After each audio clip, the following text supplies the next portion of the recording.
So good afternoon, everybody. Good afternoon. Well, that's pretty good. You know, the last service I made him do it twice, so maybe I'll make you guys do it twice too. So good afternoon, everybody. Good afternoon. There it is. It sounds like you guys are awake. It's noon. Come on. I mean, just because it's raining out there doesn't mean that it's not a beautiful day to go out and enjoy. We needed the rain. We've had 5 months or almost a year without it. And so today we are in this new series called Being Rich. And today we're talking good news, bad news. Most of us, we don't really realize, and we're kind of lost here, is that we don't really even know that we are rich. We really are. We're really just rich. You know, most of us, when we were kids, and I'm going to ask you guys, how many of you as kids, you wanted to be rich? You sat there, you'd be talking with your friends, you go, I want to be rich. Show of hands. Anybody out there go, I want to be rich. As guys, I know us guys, we used to go out, and we'd go to the store, and we'd get a picture of a Lamborghini, and we'd put it on the wall, or we'd get the one that, even the cop car one, you'd get the one that the highway patrol was driving that they seized from some drug raid down in Southern California, and you'd put it on the wall, and you'd be like, I'm going to own one of those when I get older and get rich. You know, the reality is most of us are older now, and we're going, where's that rich line at? Where's it at? Where's that line at? I thought I was going to be rich. I made a plan when I was a kid. I was going to be rich. I knew that I was going to do. The problem, most of us don't know that we are already rich. We really are. We are already rich. Here's another question. It's just kind of for my own personal thing. Anybody in here filthy rich? When you got like grandpa money. Anybody out there? You know, nobody. I wanted to spend some extensive amount of time with you. If you were, no, I'm kidding. No, most of us, we want to be rich, but we don't want to admit when we are rich. We just don't. I asked that question. Nobody would ever put their hands up. Oh, yeah, I'm filthy rich. Nobody would ever go that way. Even if you were filthy rich, you wouldn't put your hand up because people would change their impression of you. They'd look at you and be like, well, that's going to be my friend now. I got to figure out how I'm going to hang out with that person.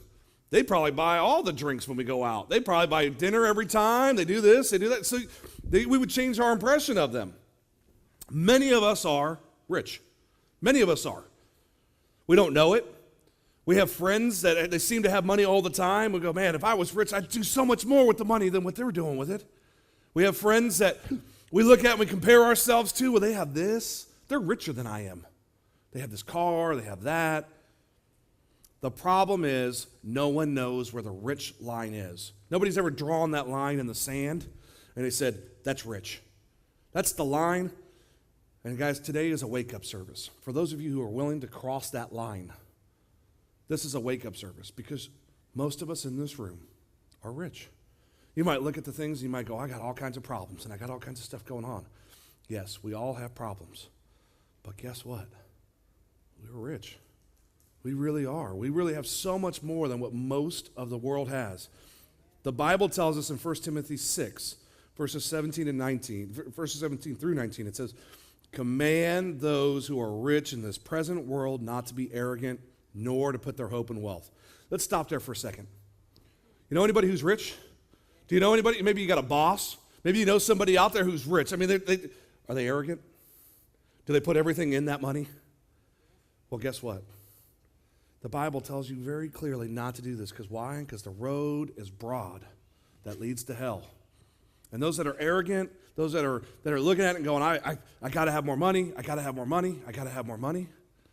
Well, you're too focused on earthly things. You're too focused on what's here, right? I got to have this instead of what's eternal, what's out there. What am I going to have for the rest of my life? What am I going to have when this life ends? Nope, got to have that brand new Escalade right now. Got to have it right now. I got to have that Escalade. I got to have this nice house. I got to have the absolute best TV. I've got to have this. It's all earthly. Now, and it tells us, and it says this wealth, which is so uncertain, but to put their hope in God, who richly provides us with everything for our enjoyment. Command them to do good, to be rich in good deeds, and to be generous and willing to share. How many of those people that you know that are arrogant and rich, are they willing to share? Are they willing to do good deeds? Or do they just throw money at it? Here, let me throw money here. Let me throw money there. We know somebody who Melissa and I know somebody, not only is he rich, and when I say he's rich, But he also does so many good deeds. He feeds the homeless. He goes out and he does so much. But he knows where it all comes from. He knows that it all comes from God. It all has been brought to him. And he goes, without God, I wouldn't have any of this. He was raised in this, and I don't want to, I'm not going to tell you his name, but in 1971 he filed bankruptcy. And I'll give you an instance, is that his tithe check every month, and he writes one every month, is $10,000 a month. That's how much he tithes to his church. So it tells you that he makes $1.2 million a year. He's rich. He's doing very well. And he knows that I have to give back and I have to do this because God is the one who provided it for me. It wasn't about all these other things. It was God who gave it to me, and I'm willing to share, and I'm willing to give it back, and I'm willing to do this. In this way, they will lay up treasures for themselves as a firm foundation for the coming age, so that they may take hold of the life that is truly life. Not the life here, but the life that is truly life. Guys, remember, this is only but a breath. Then it's over.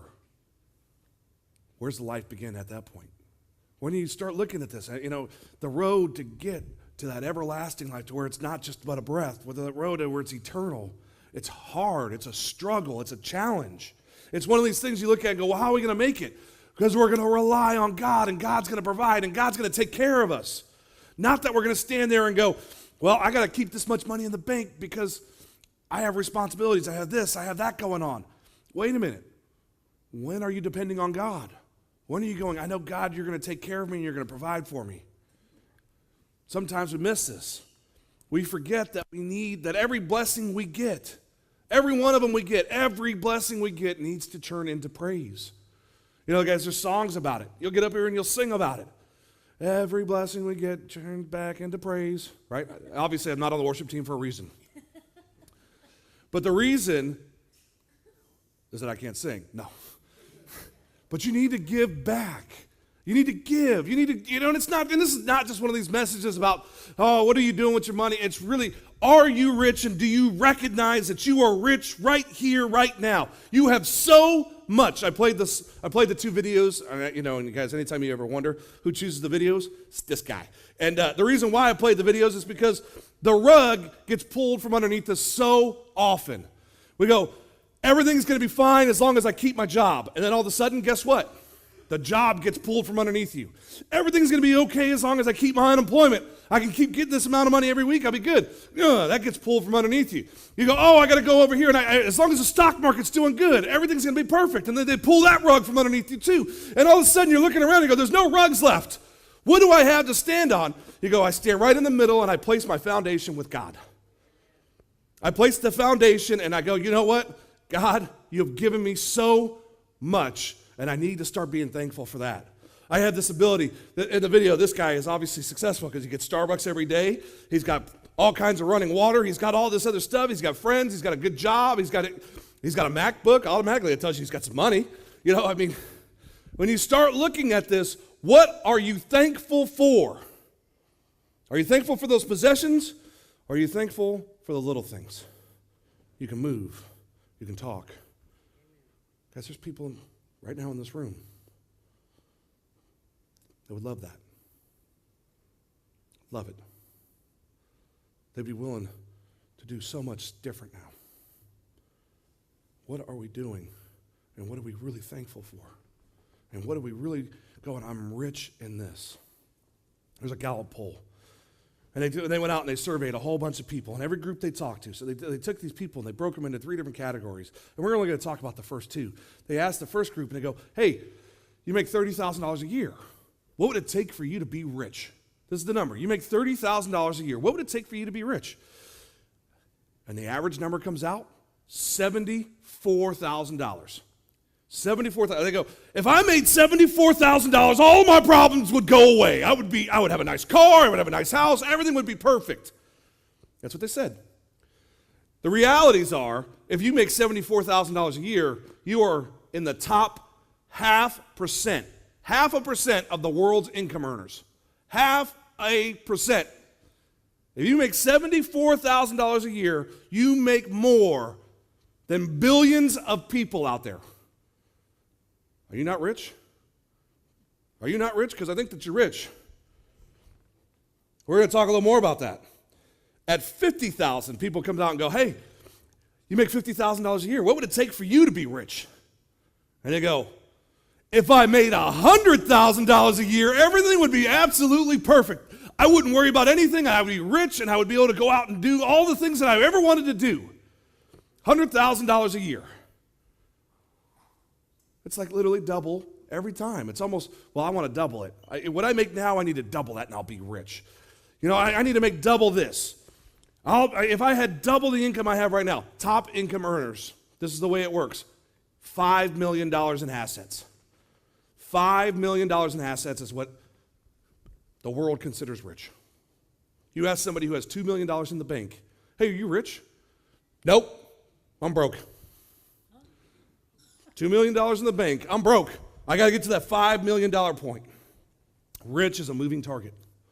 For us, $2 million seems like a lot of money. To somebody who has $2 million, $10 million seems like a lot of money. It's a moving target. It moves around.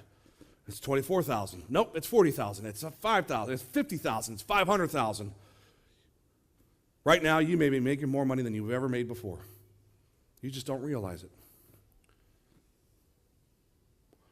Most of us, we don't feel rich. We don't act rich. We try to get rich, but we'll never be rich. Because that's what our focus is. It's on the earthly. I have to have this. I have to have these items. I'm successful if I have this. We need to start changing what we're looking at. There's good news and bad news, guys. The good news is you're rich. What I want to tell you is that if you have lots of opportunities in front of you, most of you guys, you don't even think about it. I'm going to go do this. I'm going to go to this place. I'm going to go to the museum. I'm going to go here. I'm going to go there. I'm going to go to this place. I'm going to do that. Guess what? Most of the world, 99% of the world, has no idea what a museum is. They've heard of it, but they've never, ever walked in the door. You have kids, and they're all involved in activities. They're doing sports. They're doing this. They're out doing an art class. They take karate. They got this, and they treat you like you're the taxi. You know, they call you up, and they go, hey, I need a ride here. I need a ride there. I need a ride to this. I need a ride to go get that. Yep, I'll show for you there. Guess what? 99% of the world has absolutely no idea what karate is. They've never taken their kids to karate class. They go outside and beat up on your neighbor. Go learn how to fight. See you later. There's never been any formal instruction. 99% of the world. You start going, oh, I'm not rich. Well, if you start looking at things a little differently, you're very rich. Most of the people in this room have traveled someplace. Most of the people in this room have traveled outside of the city limits of Fairfield. You've gotten in your car, you've driven to Vacaville, and you almost take it for granted. You go to a third world country, most of them, they've never seen the city right next to them. Never seen it. They've never been able to walk over and go, I'm going to go to Sam's Club in Vacaville, because there's not one in Fairfield. They've never seen it. They've never even experienced anything like that. We are rich. We are so rich that it's not even, we just take it for granted.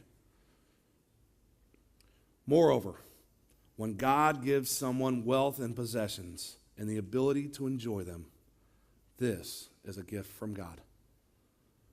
Guys, we have this ability that we have all these possessions and we have this wealth.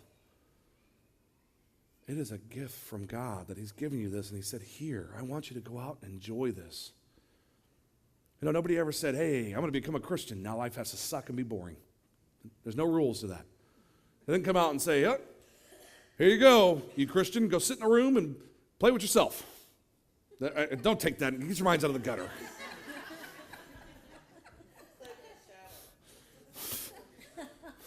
Every one of you, out of the gutter. Because we're aware of the hurting, because we know that there's hurting out there. There's medical bills.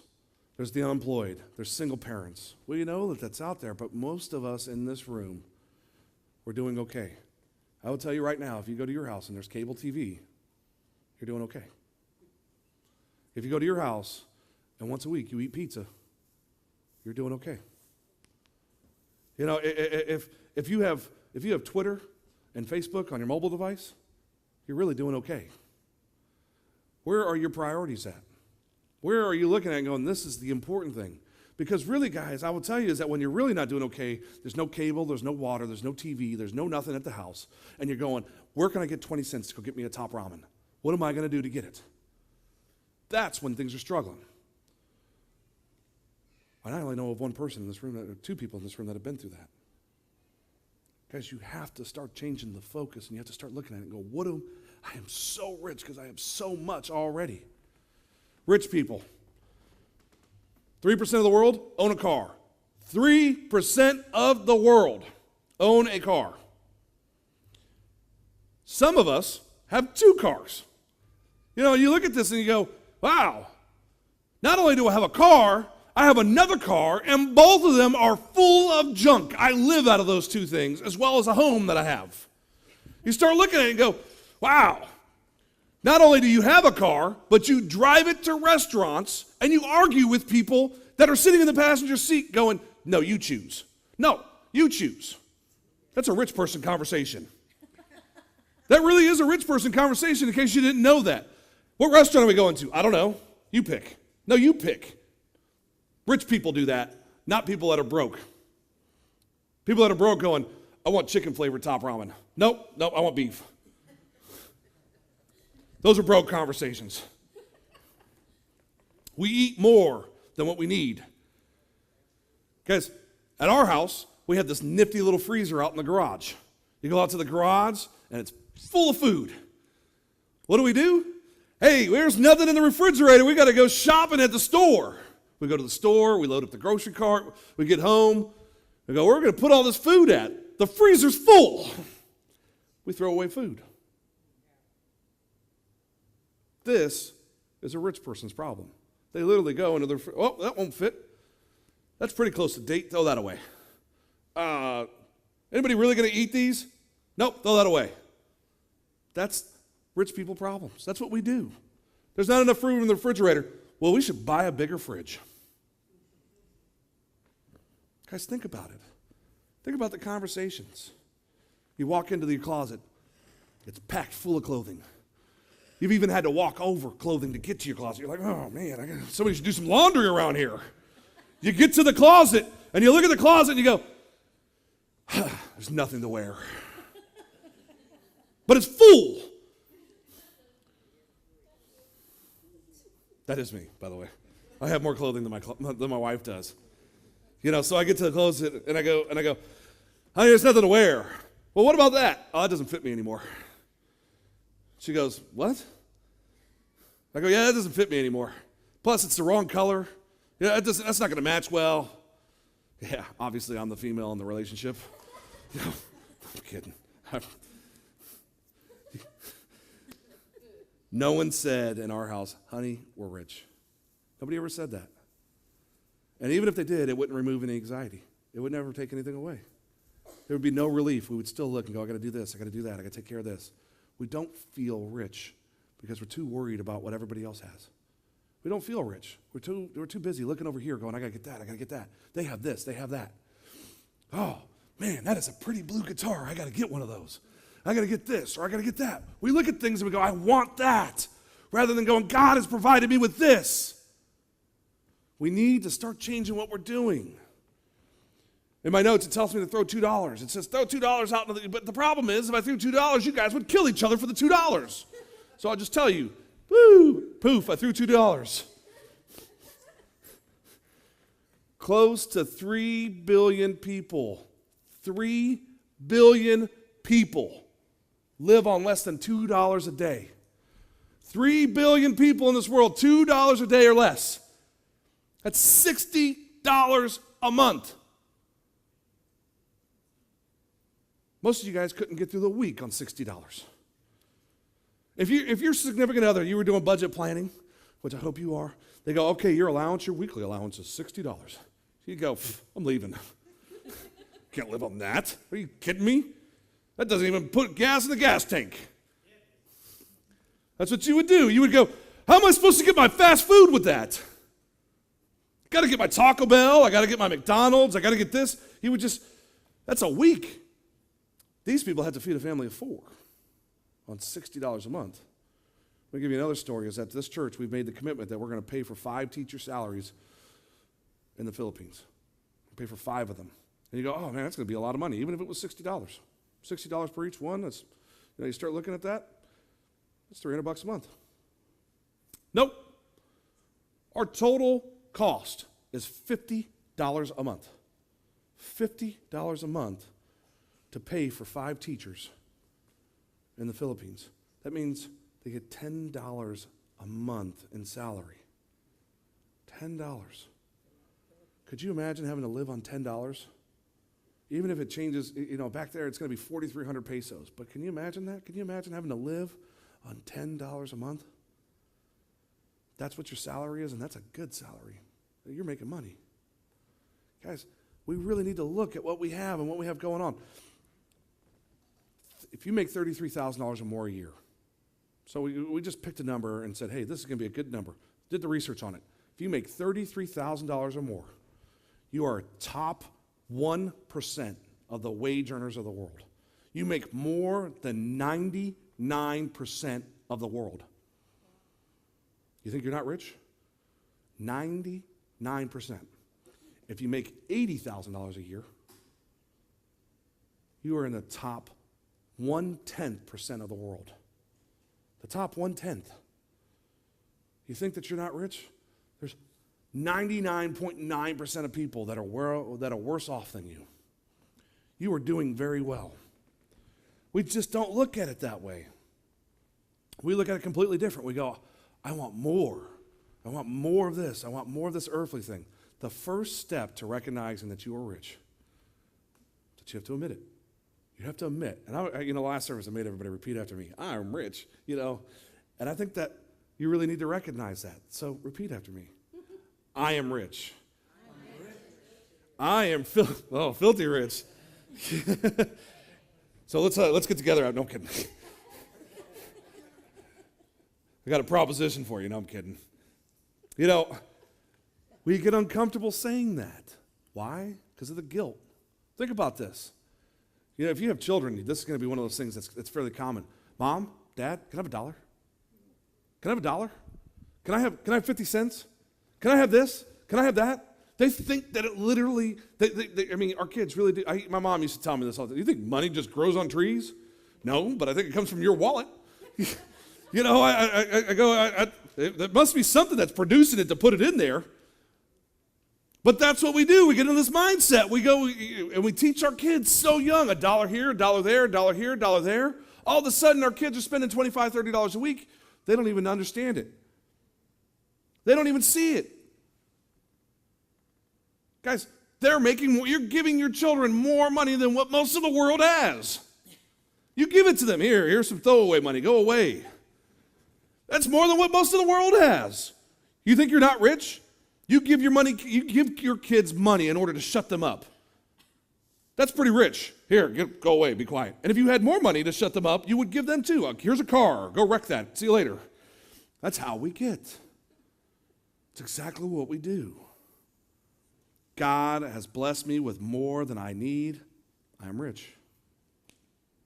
Here's the bad news, though. The bad news, you are rich. That's the bad news. So there's good news and there's bad news. The good news is you're rich. The bad news is you're rich and there's responsibilities that come along with it. It says here, Luke 18, how hard is it for the rich to enter the kingdom of God? Indeed, it is easier for a camel to go through the eye of a needle than for someone who is rich to enter the kingdom of God. Okay, I wish I had a needle up here, but I will tell you,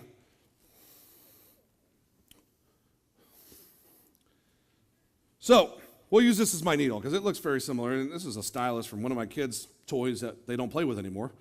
But there's an eye there. Can you see how small that eye is? Do you know how big camels are? Has any of you ever been down to Six Flags or the zoo and seen how big a camel is? It's not going to happen. You will have to grind it up in order to put it through this.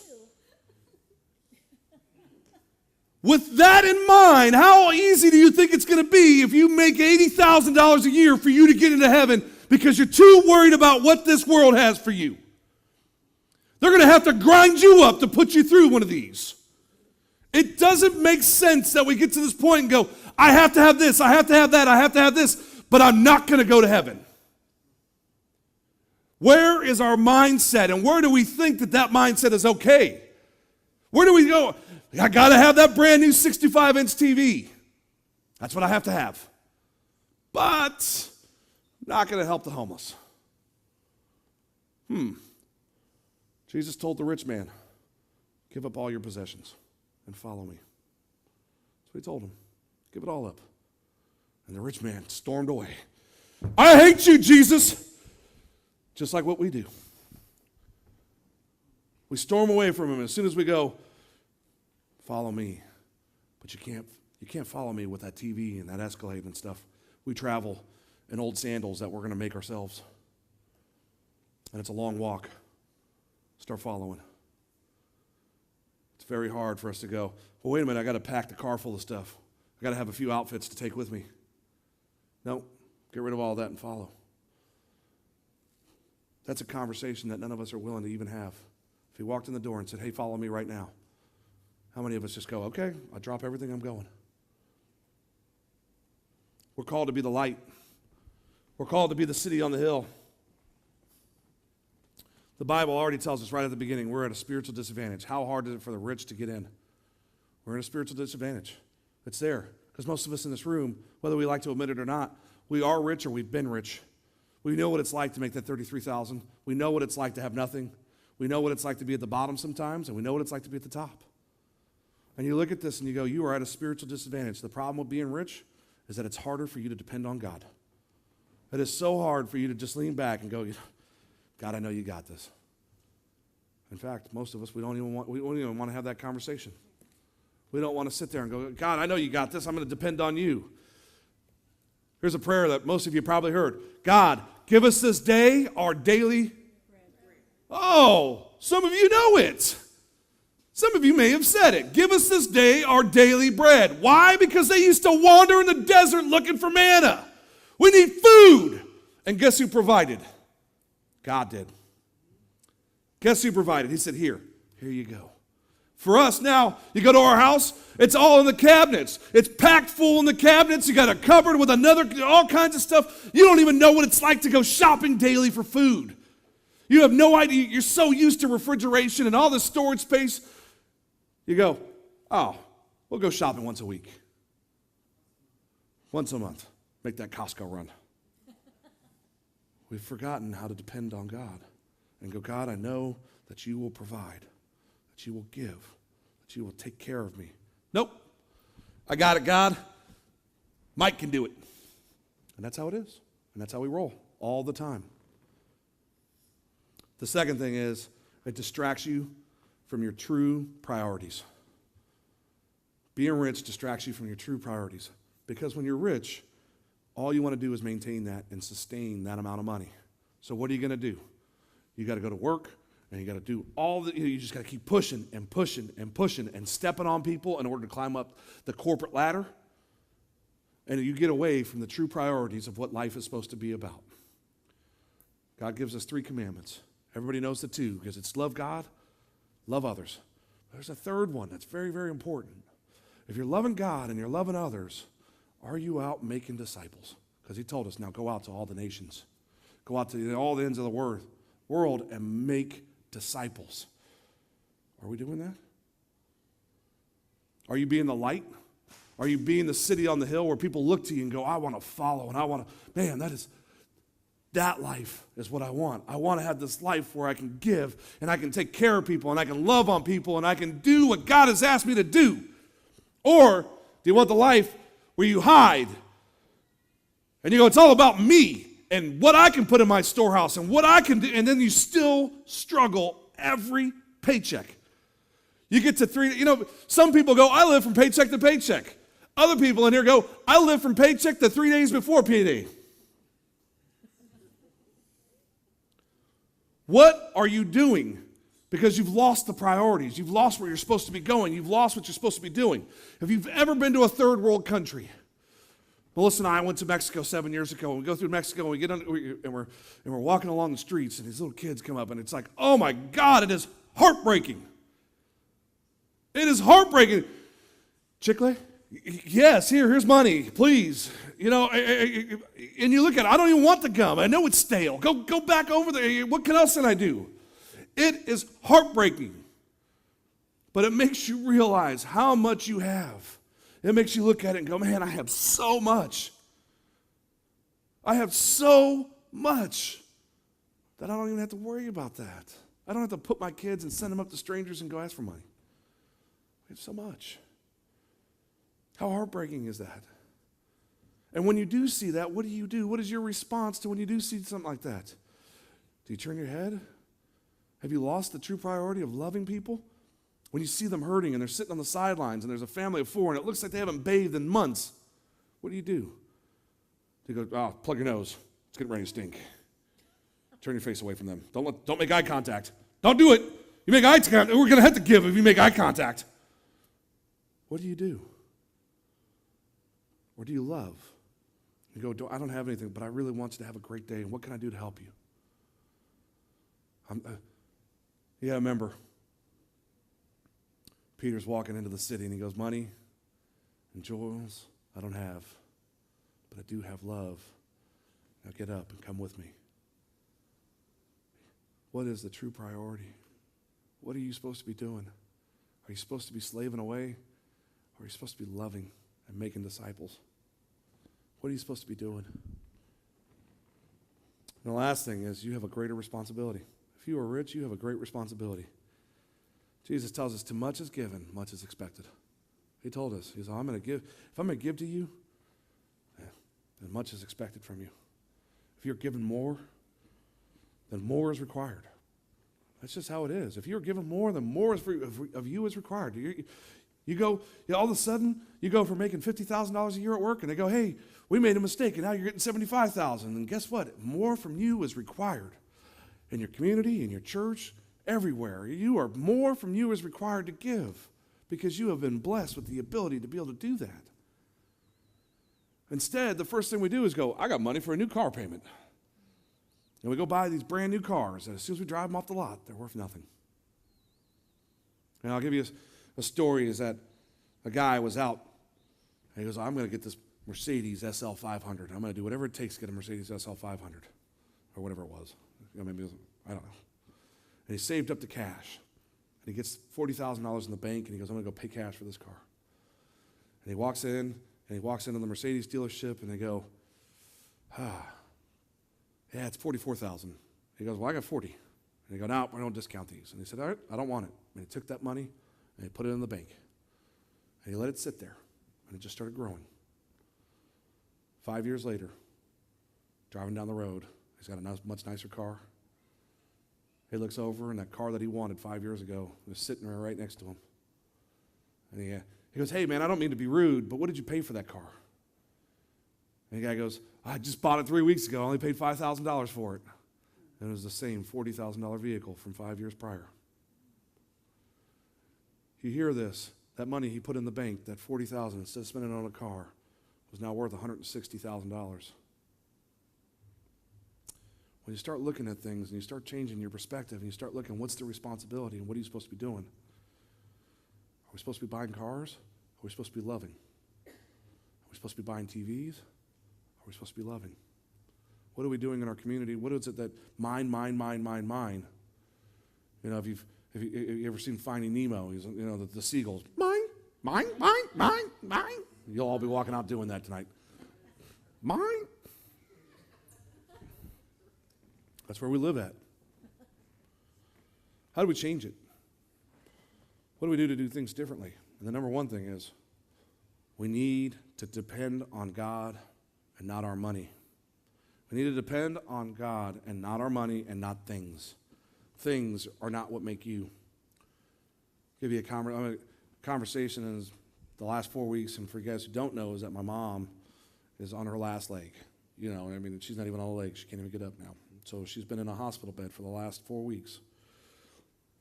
And as she's been laying there, the conversation of money has never come up. Never once. She's laying there, and she goes, I want to go home, and I want to be around family, and I want to be around loved ones. But the conversation of gone, hey, how much money do I have in the bank now? That's never come up. Because when you get to that ending point, money does not matter.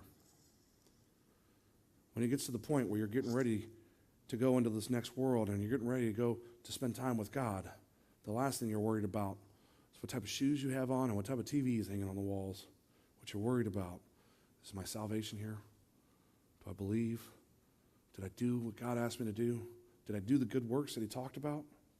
Or are you just sitting on the sidelines going, yeah, I got all this stuff and I'm getting buried in a BMW. We have to start depending on God, not on money, not on things. The other thing is that you need to focus on priorities. What are the priorities that God has laid out for you? I can give you the three. Love God, love others, and go make disciples. What is your role in that? Where is your verse? Where do you put yourself at into this poem that we call life? Where do you put yourself and go, how am I doing that? If I'm a follower of God, if I believe in Jesus and I follow what he teaches, where do I fit into this plan, in this world, and go, how am I loving? How do I love others? How do I love God? Am I really, really loving? And am I making more disciples? Am I doing what God has asked me to do? I take a step back and I go, man, sometimes I have to question even where I'm at with it. And if I'm questioning that, that means that question has to hit hard with you. Because that's one of those questions you look back and go, do I really love? Am I really loving God? Am I really loving others? And you really can't love others if you're not really loving God. You know, and if you're not making disciples and you pretty much told all of your friends to go to hell, what are you doing? Where are the priorities and are you following them? I think it's so often that we're going, nope, it's all mine. And that's what world rolls around. Mine, mine, mine. I got this. It's mine. It's mine. It's mine. We have to start changing some things. And the last thing, you have to be rich in a way that honors God. Where are you rich in a way that honors God? Are you rich in good deeds? Are you rich and you look at it and go, I am doing what you asked me to do, God? Are you rich that way? Do you look back and you look at this last week and you go, man, I did so much for the kingdom. I did so much so that people could be reached. I did so much so that people could be loved. Or do you look back at this week and you go, man, what did I do? And your week becomes a question. It becomes very difficult. It becomes very hard for you to step back and go, I am loving others, I'm loving God, and I'm doing what he's asked me to do. I think when you really assess yourself, that you're going to find that it's going to be very difficult to answer that question and go, yes, I'm doing exactly what you asked me to do. It's time to change. It's time to do something different. Because for most of you, you know that it's not working the way it's been going. Everything that you've been doing, you've been like, I want to do it my way, and that hasn't been working. I'm going to do it Mike's way, or I'm going to do it Cameron's way, or whatever way that is. You go, that way just isn't working. It's been very difficult for you. And you go, why do I end up here? Why do I end up on the bottom of this barrel and I'm on my back and I keep looking up? It's because you continue to do it your way.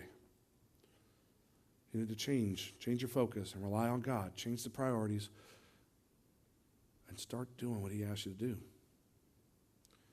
God has blessed me with more than I need. I am rich. God has blessed each one of us. He has. What we want to do, guys, is that, you hear this and we talk about this and we give you this opportunity. And, and really one of these things that was inside of your bulletin is this tithe challenge. And we talked about it a couple months ago.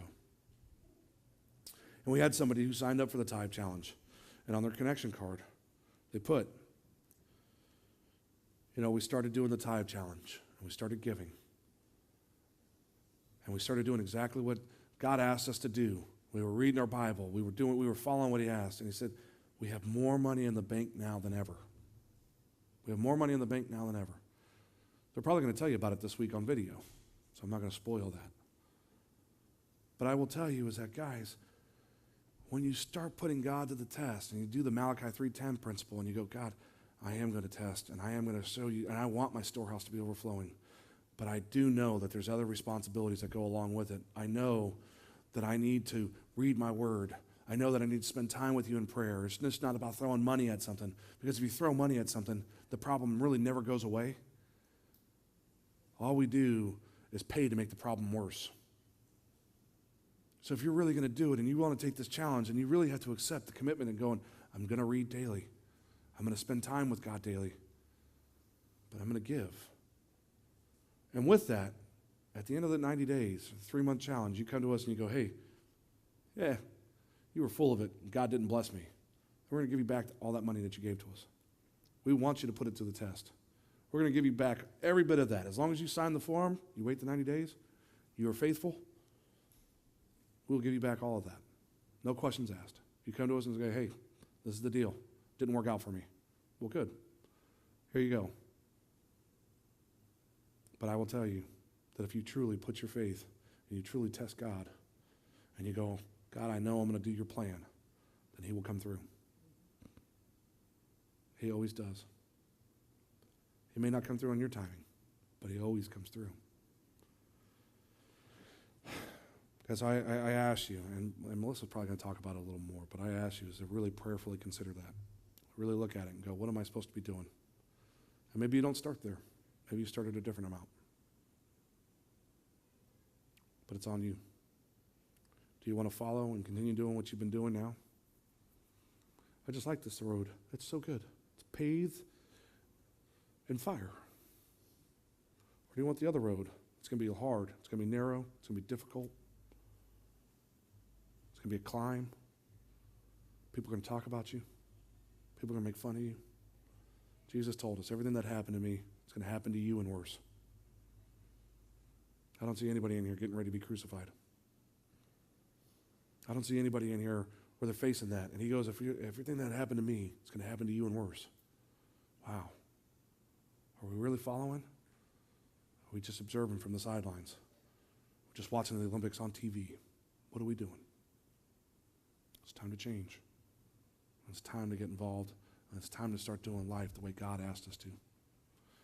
We are so rich, and we have a greater responsibility. We have so much more to do. Let's pray. Father, we thank you. We thank you for just this message and this you just pouring out and you just showing us the direction, the way. We are so thankful for all that you're doing in each one of us, this stirring that you're making, this stirring that you've called to us and you said, hey, I want something to change in you right now. Something new. I want you to follow. I really want you to love. I want you to love me and I want you to love others. And I want you to make disciples. Let your light shine. God, we need your guidance. We need your wisdom. We need you to give us the courage to stand up to when they persecute us, to when they talk about us, to when they laugh at us. I need you to give me the strength. I need you to be there for me to rely on, to lean back, and you to be that pillar and that foundation. God, I know you're not going anywhere. And I'm following you. And I know that you're going to have my back and you're going to take care of me. And I'm not worried about going down the wrong road because I know that if they're talking about me, I'm going in the right direction. God, we need that strength that you can give through your Spirit. That you can just go, you can stand up to it. You don't have to fall back to these earthly things. You don't have to be trying to keep up with the Joneses. You don't have to keep doing that. You can just persevere and keep going and going, God, I'm perfectly content with what you've already provided for me. I'm so thankful. I'm so thankful for what you're doing through me and through my family. Guide us, God. Give us that wisdom. Fill us with that knowledge. Let us know the path we're supposed to be on. We ask for your blessings. We ask for you to pour out those promises when you tell us to test you. We ask you to just continue to give and to pour and to pour and to pour to where it overflows like only you can do. God, thank you so much. And we pray all of this in your Son, Jesus' name.